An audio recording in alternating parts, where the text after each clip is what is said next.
अखन अहाँ सब सुनि रहल छी मैथिली एक्सप्रेस की शानदार प्रस्तुति।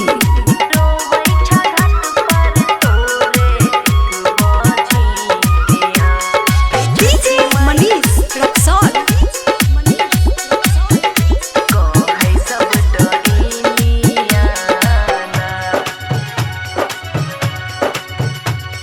खुशी रिकॉर्डिंग स्टूडियो बलुआहा।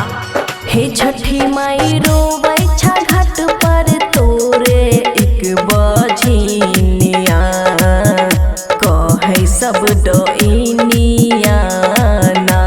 हे छठी माई रोबै छा घाट पर तोरे एक बझिनिया, कहै सब डोइनिया ना।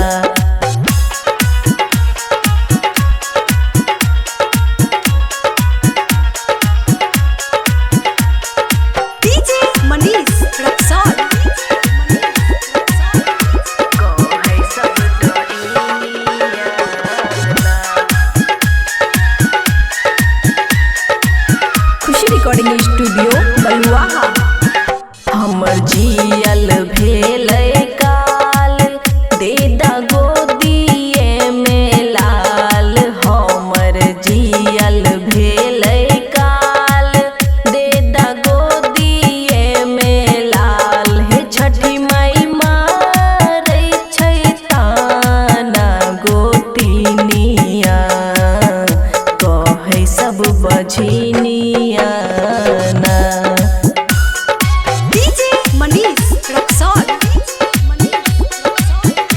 कहै सब डोइनिया ना।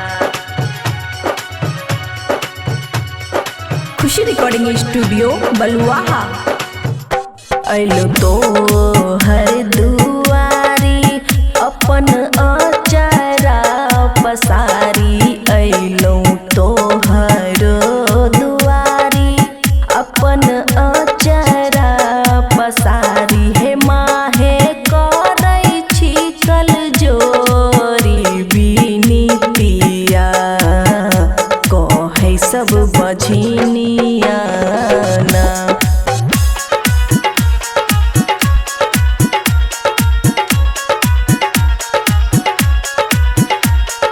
डीजे मनीष रक्सौल।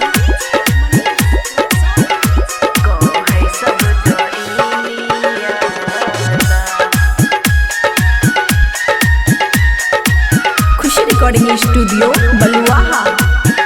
खुशी रोशन दीवाना, माई गाबो तोहर गाना।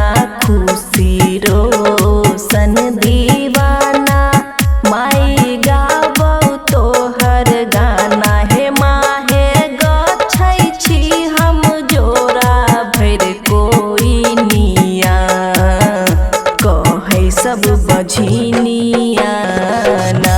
खुशी रिकॉर्डिंग स्टूडियो बलुआहा।